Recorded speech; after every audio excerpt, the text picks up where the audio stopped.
मैं पहले दिन से इस बात पर कायल हूँ।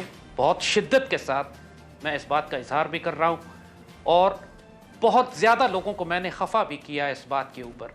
मेरा मजाक भी उड़ाया गया है, तंज भी उड़ाया गया है, लेकिन हमेशा से एक बात मुस्तहकम तौर पर मैं कहूँगा और कहता रहा हूँ कि आप हिंदू ज़ायनिस्ट के साथ निगोशिएट नहीं कर सकते। हमें बेवकूफ़ बनाया जाता रहा है, कभी अमन की आशा के नाम पर, कभी पीस निगोशिएशंस के नाम पर, कभी ट्रैक टू डिप्लोमेसी के नाम पर, कभी इस बात पर कि कश्मीर हमें ड्रैग कर रहा है, इसको परे कर दें और बाकी सारे मामलात आप हिंदुस्तान के साथ जारी रखें।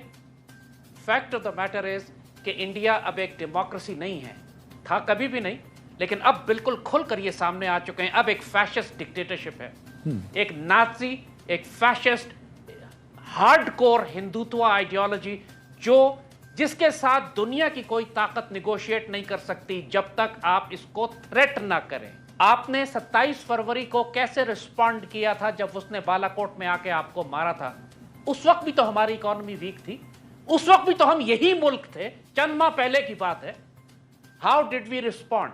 और जब आपने उनका जहाज मार के गिराया, उनका पायलट पकड़ लिया, पूरे इंडिया की बॉडी लैंग्वेज चेंज हो गई थी।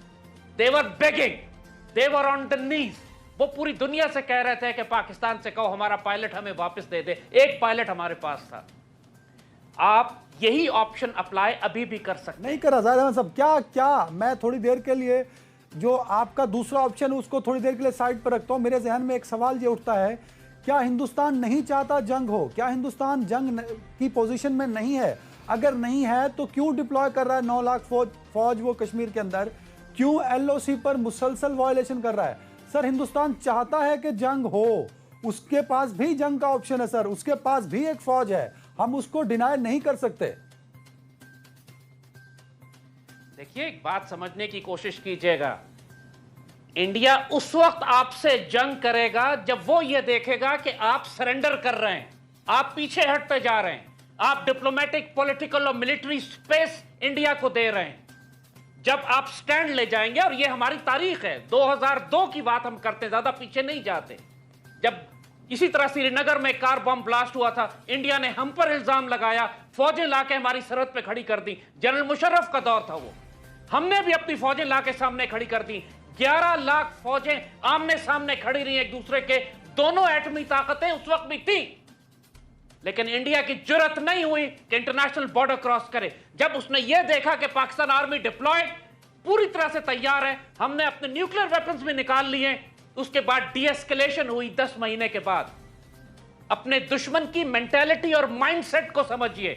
इस वक्त जो हमने अपनी पॉलिटिकल, डिप्लोमेटिक और मिलिट्री पोस्चर लिया है, डिफेंसिव, सरेंडरिंग, पैसिफिस्ट, इसके बाद वो अटैक करेगा आपके ऊपर।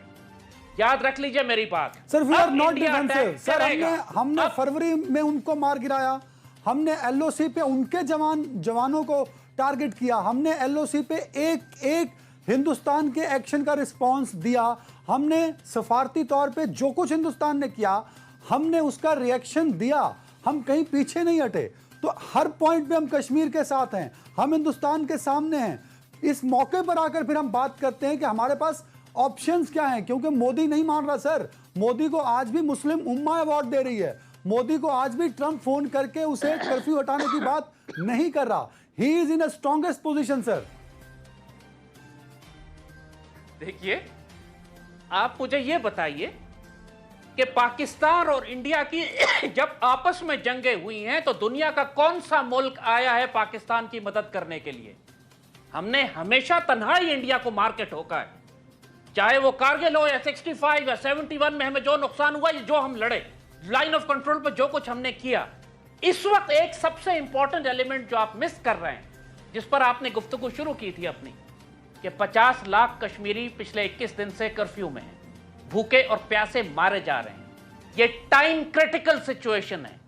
27 फरवरी वाला केस भी नहीं है कि जब हमारे पास टाइम था कि हम अपनी मर्जी से बगैर किसी प्रेशर में आए हुए अपने टाइम एंड स्पेस पे रिटेलिएट करें, एंड वी डिड। लेकिन इस वक्त इनिशिएटिव दुश्मन के पास है। हमारे पाकिस्तानी हैं वो श्रीनगर में और वैली में जो फंसे हुए हैं, वो मकबूजा कश्मीर के पाकिस्तानी हैं। लेकिन जब कहते हैं कि हम उनके साथ खड़े हैं, फिर उनकी रिस्पॉन्सिबिलिटी लेनी पड़ेगी आपको। जंग को दुश्मन के अंदर लेके खुदा जाना ना चाहिए। खास्ता जंग होती है तो दुनिया का झुकाव हिंदुस्तान के मौकिफ पर होगा या पाकिस्तान के मौकिफ पे होगा? दुनिया का झुकाव उसकी तरफ होगा जो जंग में जुर्रत और दिलेरी और कामयाबी दिखाएगा, जैसे 27 फरवरी के बाद आपने किया था। पूरी दुनिया का झुकाव आपकी तरफ था, इंडिया डिफेंसिव था। यह फैसला मैदान जंग की तलवार करेगी। अगर इंडिया ने अल्लाह ना करे पाकिस्तान के अंदर हो गया, फिर आलमी ताकतें आके उधर सीज फायर करवाएंगी कि पाकिस्तानी इलाके दुश्मन के पास ही रह जाएं, जिस तरह मकबूजा कश्मीर पे उसने कब्जा कर लिया है और दुनिया इसको फेट कंप्लाई के तौर पर कबूल कर चुकी है। यह फैसला तलवारें करेंगी। बिल्कुल आपकी और मेरी राय नहीं। सर ये भी बताइएगा, कश्मीर के अंदर जो अभी तक की खबरें आ रही हैं, क्या ज्यादा क्रिटिकल सूरत हाल वो सिर्फ श्रीनगर के अंदर है या पूरी मकबूजा वादी जो है वो इस वक्त क्रिटिकल सूरत हाल में है? और उस कर्फ्यू में जो खबरें कत्लो गारत की हैं, गिरफ्तारियों की हैं, उसमें कितनी सदाकत है और कत्लो गारत का जो नंबर है वो कहां तक पहुंच सकता है अगर ये कर्फ्यू रहा तो? आपको अभी कोई फिगर्स नहीं मिलेंगे। एक दफा इंटरनेट खुलने दीजिए, फिर आपको दहशतनाकी का अंदाजा होगा कि अंदर हुआ क्या है। कम से कम मेरे हिसाब से जो इन्फो हमें आई है, कम से कम 50-60 हजार के करीब बच्चे उठाए गए हैं। कम से कम 20-25 हजार बच्चियां उठाई गई हैं। कम से कम हजारों नौजवानों को निकाल कर पूरे इंडिया में बिखेर दिया गया है जेलों में, क्योंकि कश्मीर की जेलों में जगह खत्म हो गई है। अब जो कुछ हो रहा है वहां पे, उसकी हौलनाकी का आप अभी अंदाजा नहीं कर सकते। सर, जब भी हिंदुस्तान की फौज ने बड़ा ऑपरेशन किया हो, वो सर्च ऑपरेशन हो, वो फायरिंग हो, वो आंसू गैस हो, वो कर्फ्यू का अमल हो, कश्मीर के अंदर रिएक्शन जरूर आया है। हिंदुस्तानी फौज का नुकसान जरूर हुआ है, कश्मीरी बाहर निकले हैं। अब की बार बिल्कुल सही कह रहे हैं आप, इतलात नहीं आ रही, लेकिन 20 दिनों में क्या कश्मीरी वाकई खामोश हैं? क्या उनकी वहां सड़कों पे आज भी सन्नाटा है? क्या फौजियों का डर है और गलियां सुनसान हैं? वहां पे सख्त मुजाहमत हो रही है। अगर आप सिर्फ वहां की सड़कें देखें तो लगता है जैसे सड़क पे दुम्बे और बकरे ज़िबा हुए हैं। इतना खून कश्मीरियों का बह रहा है। और ये बातें तो अब डॉक्यूमेंटेड वीडियो एविडेंस बाहर आ चुकी है इस बात की। अब तो पूरी दुनिया की आलमी तंजीमें भी मजबूर हैं कहने के लिए कि कश्मीर में जेनोसाइड हो रहा है। इंटरनेशनल जेनोसाइड वॉच ने भी कश्मीर के लिए रेड अलर्ट जारी कर दिया है कि अंदर एक जेनोसाइड हो रहा है। सर, मैं इस बात से इख्तिलाफ करूंगा। मैं जाहिद साहब, आप मुझसे बड़े हैं, मैं पढ़ता हूं जब मोदी ने जिंदा मुसलमानों को गुजरात में जलाया था, इसी तरह की इंसानी हकूक की तंजीमें हुआ करती थी जो इसको टेररिस्ट कहती थी। मुल्कों ने वीज़े देना बंद कर दिया, लेकिन मोदी को कुछ ना हुआ और वो वज़ीर आला से वज़ीर आज़म हिंदुस्तान बन गया। मुझे खदशा है कि कश्मीर में जो हो रहा है वो भी उसी गुजरात की एक माजी की तरह माजी बन जाएगा और दुनिया सिर्फ आर्टिकल लिखेगी, दुनिया सिर्फ टाइटल देगी, इसके अलावा कश्मीरियों के लिए दुनिया कुछ नहीं करेगी। दुश्मन खुद जंग नहीं चाहता इंटरनेशनल बॉर्डर्स पे, वो खुद एक न्यूक्लियर वॉर नहीं चाहता, वो खुद एक चाहता है कंटेन्ड जंग हो कश्मीर में। दुश्मन की जब ये स्ट्रेटजी है, उसका ये ब्लफ है, तो आप एक्सप्लॉइट क्यों नहीं करते इसको? और अगर न्यूक्लियर वॉर होगी तो क्या उसका नुकसान नहीं है? पूरी दुनिया की तिजारत इंडिया के साथ होती है। अभी सऊदी अरब ने $75 अरब की इन्वेस्टमेंट की है। हमारा तो कोई नुकसान ही नहीं होगा, हमारी तो मईशत वैसे ही तबाह है, हमें क्या फर्क पड़ जाएगा? नुकसान तो दुश्मन का होगा, उसकी मईशत को और उसकी इकोनॉमी को आप थ्रेट करें। बिल्कुल सही सर। आखिरी कमेंट आपसे लेना चाहूंगा। आप कहते हैं कि हम सफारती तौर पे ये महाज नहीं लड़ सकते।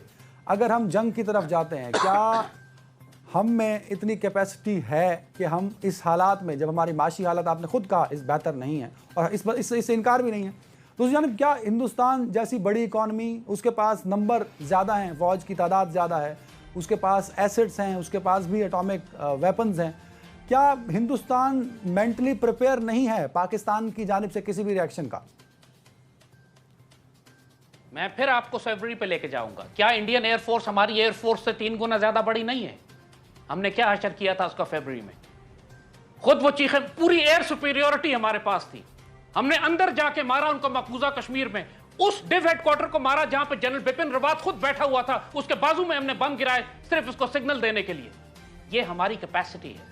दे may be a bigger army, but we are a fighting machine. We are the मुजाहिदीन ऑफ गज़वा हिंद। हमारी पाक फौज के, हमारे शेरों और दलेरों का वो लाखों गुना ज्यादा भी हमसे हो जाए तो मुकाबला नहीं कर पाएंगे। गजवात में सिर्फ फौज का काम नहीं है जंग लड़ना सर। जंग होती है तो सबको लड़ना होता है। अगर खुदा न खास्ता जंग हुई तो क्या जायद हामिद खुद हथियार लेके फौज के शाना बशाना जंग लड़ेगा?